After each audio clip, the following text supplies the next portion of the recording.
Studies. Welcome to the new video of Indian Oil Full Book Solution Series. So students, आज की video में हम करने वाले हैं question number 3 of general entry with GST chapter. इससे पहले पिछले क्वेश्चन में पिछली वीडियो में करा चुका हूं, जिन स्टूडेंट्स ने वीडियोस नहीं देखी हैं जाके देख सकते हैं। तो चलिए स्टार्ट करते हैं। क्वेश्चन देखिए, past entries in the books of Ganguly and Sons indicate all transactions have been entered in the state of West Bengal। बोल रहा है कि सारी की सारी ट्रांजैक्शंस वेस्ट बंगाल स्टेट के अंदर हुई। तो यहाँ पे क्या हुआ, इट मींस एक ही स्टेट में ट्रांजैक्शंस हो रही है। तो सबसे पहली चीज क्या होती है, अगर स्टेट चेंज नहीं हो रही है तो हमें जो टैक्स लगाना होता है वो लगाना होता है एसजीएसटी और सीजीएसटी, और अगर स्टेट चेंज होती है तो हमें कौन सा टैक्स लगाना होता है, हमें आईजीएसटी लगाना। ठीक है, तो रेट सबसे नीचे दिया हुआ है 6% एंड 6%, तो 6% लगाना है। 6% सीजीएसटी और 6% एसजीएसटी है। तो चलिए देखते हैं क्वेश्चन। देखिए फर्स्ट एंट्री देखिए, purchase goods for 2 lakh and payment made by check.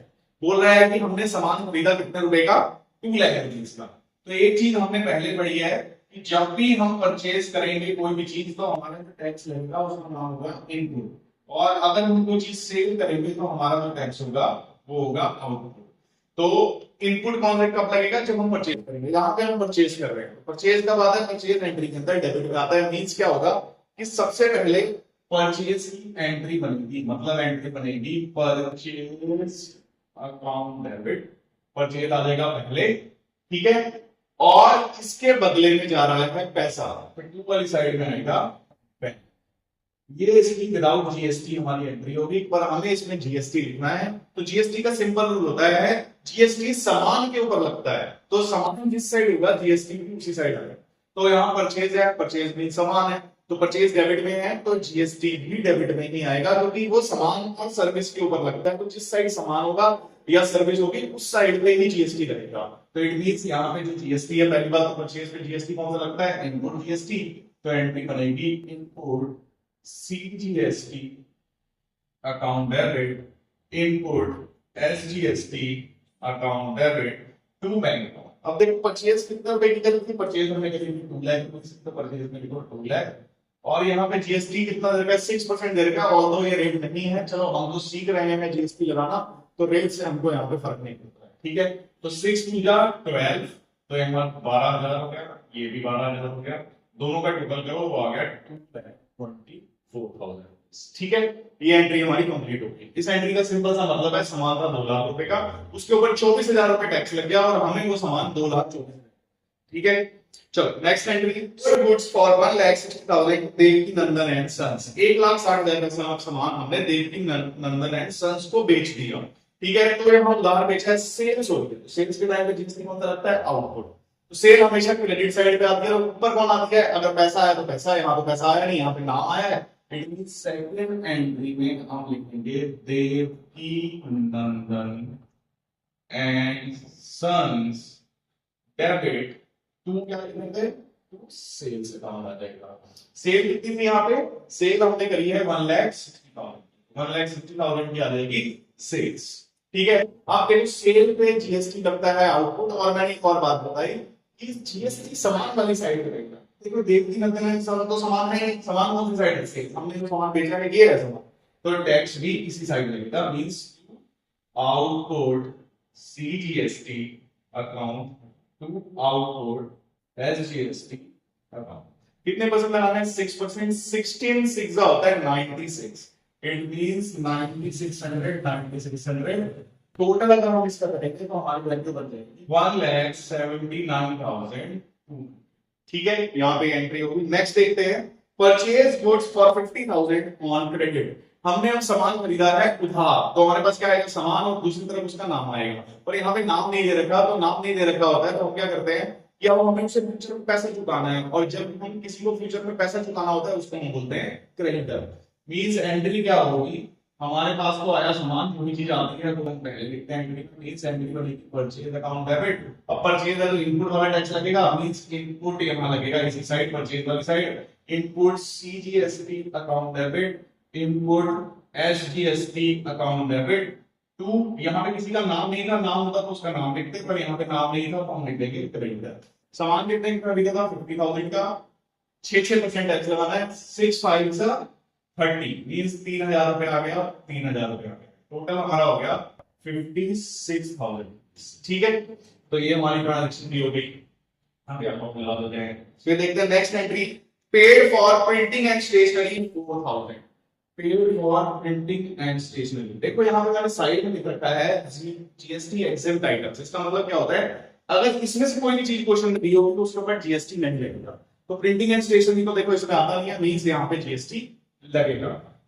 तो क्या है प्रिंटिंग एंड स्टेशनरी, तो हमारे पास क्या है, हमारे पास आई प्रिंटिंग एंड स्टेशनरी, तो हम लिखेंगे printing and stationery account debit कितना है 4000। मैंने आपको एक बात समझाई है, हमने तो प्रिंटिंग एंड स्टेशनरी को परचेज कर रहे हैं, परचेज कर रहे हैं तो मींस इनपुट लगेगा टैक्स, और लगेगा कौन सी साइड, जिस साइड पे सामान आ रहा होगा। तो प्रिंटिंग एंड स्टेशनरी सामान है तो इसी के साथ लगेगा, ये तो डेबिट में है तो इनपुट भी इसके साथ ही आएगा, तो लगेगा इनपुट सीजीएसटी अकाउंट डेबिट। दूसरा तरीका एक और है, इसको याद रखिएगा, इनपुट का नेचर जो होता है वो हमेशा डेबिट, तो इनपुट डेबिट में लगेगा और आउटपुट क्रेडिट में लगेगा। तो अगर हमने ये आइडेंटिफाई कर लिया है कि इसके ऊपर इनपुट लगना है आउटपुट लगना है, तो इनपुट वाला डेबिट में लगेगा, आउटपुट वाला क्रेडिट में लगेगा। आप इस तरीके से भी इसको याद रख सकते हैं।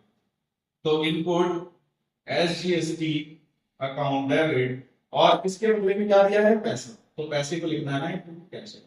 अब देखो इसका 6% लगाना है, 6 4 240 मतलब 24, तो 240 आ गया, टोटल करेंगे तो 4400। अब नेक्स्ट देखते हैं, receive for commission 5000। Next entry में क्या है, रिसीव फॉर कमीशन हो रहा है कितना, 5000।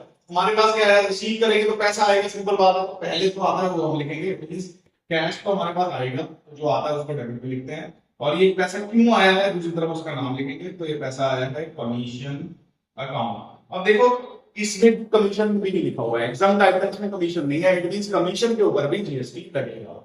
ठीक है, तो अब लेकिन कमीशन हमारे पास आ रहा है, हमने एक तरीके से कमीशन हमने इसका काम किया और वो कमीशन दे रहा है, तो इट मींस सेल, वो सेल तरीके का काम कर रहा है, मतलब हम उससे हमने उसको सर्विस दी है तो वो पैसे देगा, तो वो पैसे देगा। इट मींस यहाँ पे जो टैक्स लगेगा वो कौन सा लगेगा, आउटपुट लगेगा। तो इट मींस यहाँ पे हम लिखेंगे output CGST account to output SGST account. ठीक है, कमीशन कितना है, कमीशन हमारा है 5000, तो 5000 कमीशन आ गया, इसका 6% 6 5 30, 300 आ गया, 300 आ गया, और इसका टोटल करो 5600। अगर आप चाहते हो किसी चीज का 5% 6% 7% निकालना, उसकी सिंपल सी बहुत ही सिंपल सी टेक्निक होती है, आप 2 जीरो हटा के उससे मल्टीप्लाई करो। ठीक है, लाइक यहाँ 5000 है, इसके 2 जीरो हटाओ, कितना बचा 50, 50 के 6 से मल्टीप्लाई करो तो कितना आ गया 300। ठीक है, तो इस तरीके से कैलकुलेशंस को आसान बनाया जा सकता है। ठीक है, चलो नेक्स्ट, अब इसकी लास्ट एंट्री देखते हैं, output GST adjusted against input GST. तो ये लास्ट एंट्री मैंने पहले ही बताया था कि बहुत सारे स्कूल्स में 90% ऑफ द स्कूल्स में ये एंट्री छुड़वा दी जाती है बाय टीचर्स के द्वारा। तो अगर आपको भी छुड़वा दी गई है तो आप इसको स्किप कर सकते हैं, और अगर आपके स्कूल में ये कराई गई है, मे बी ये एग्जाम्स में आए, या आप इसको सीखना चाहते हैं कि हम टैक्स की पेमेंट कैसे करते हैं, तब आप इस वीडियो में बने रहकर इसको सीख सकते हैं। तो चलिए सबसे पहले अगर इसकी पेमेंट करनी होती है, मींस ये लास्ट एंट्री सिंपल बोल रही है कि जीएसटी जितना बन रहा है उसकी पेमेंट करके दिखाओ। तो उसका लिए सबसे पहले हमें क्या करना पड़ता है, पहले हमें निकालना पड़ता है कि हमारा आउटपुट जीएसटी बना कितना है, इनपुट जीएसटी कितना बना है। तो सबसे पहले हमारा काम होता है कि आउटपुट सीजीएसटी और एसजीएसटी कैलकुलेट करो। तो एंट्री बनेगी इसकी, आउटपुट एसजीएसटी और सीजीएसटी कैलकुलेट करेंगे। तो आउटपुट मानो देखो पूरे क्वेश्चन में अगर हम देखें, एक तो ये 9600, तो यहाँ तो 9600 प्लस, और देखो आउटपुट आउटपुट आउटपुट आउटपुट ये कितना है 300, टोटल कितना आ गया 9900, तो 9900 आ गया। आउटपुट एसजीएसटी अपने साथ 9900 हो जाएगा, क्योंकि दोनों सेम ही लगाए हैं हमने। उसके बाद आता है नेक्स्ट इनपुट सीजीएसटी पे।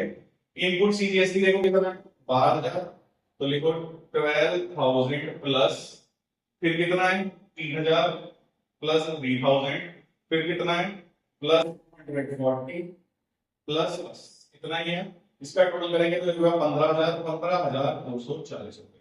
ठीक है, और अब हमें क्या होता है, हमें जो टैक्स की पेमेंट करनी होती है वो कौन सी की करनी होती है, वो आउटपुट की करनी होती है। तो आउटपुट टैक्स हमारा बना 9900, और यहाँ पे हमारा इनपुट सीजीएसटी बना 15240। तो हमें टैक्स आउटपुट की पेमेंट तो करनी होती है, पर आउटपुट में से पहले इनपुट को माइनस करेंगे, जो वैल्यू बचेगी हम उसकी पेमेंट करेंगे, क्योंकि इनपुट टैक्स जो होता है वो आउटपुट में एडजस्ट होता है। तो यहाँ पे तो भैया आउटपुट कम है, इनपुट ज्यादा है, मतलब हमने टैक्स रिसीव कम किया, पे ज्यादा कर दिया, तो हमारा टैक्स किस बात का, हमारा टैक्स यहाँ पे बनता ही नहीं है, क्योंकि हम पहले ही ज्यादा चुका चुके हैं। तो क्या होगा, हम क्या करेंगे, जितना टैक्स हमारा आउटपुट है हम पेमेंट उतने की ही करेंगे। ये है पेमेंट की एंट्री, ये पेमेंट की एंट्री होती है। अब इसमें क्या करना होता है, आउटपुट के अगेंस्ट आपको पहले इनपुट से एडजस्ट करना होता है। अगर पैसा बच रहा है तो बैंक देंगे, पर यहाँ पे पैसा नहीं बच रहा है, प्लीज यहाँ पे बैंक नहीं आएगा, आएगा क्योंकि हमें यहाँ पे पेमेंट करनी ही नहीं है, हम पहले भी ज्यादा कर सकते हैं। कितने रुपए बन रहे थे आउटपुट में, 9900 दोनों के, और हम कर रहे हैं 15,240 रुपए, तो 15,240 कितने के यहाँ पे 9900 मींस क्या हुआ कि इतना चला गया। अभी यहाँ पे पैसा बच गया 6,240 रुपए हमारे बच गए हैं, वो अगले महीने में एडजस्ट हो गए। ऐसा नहीं है कि वो खराब हो गए, वो अगले महीने में एडजस्ट हो गए। ठीक है, तो आई होप आपको क्वेश्चन अच्छे से समझ आएगा। मिलते हैं नेक्स्ट वीडियो में इस चैप्टर के नेक्स्ट क्वेश्चन के साथ।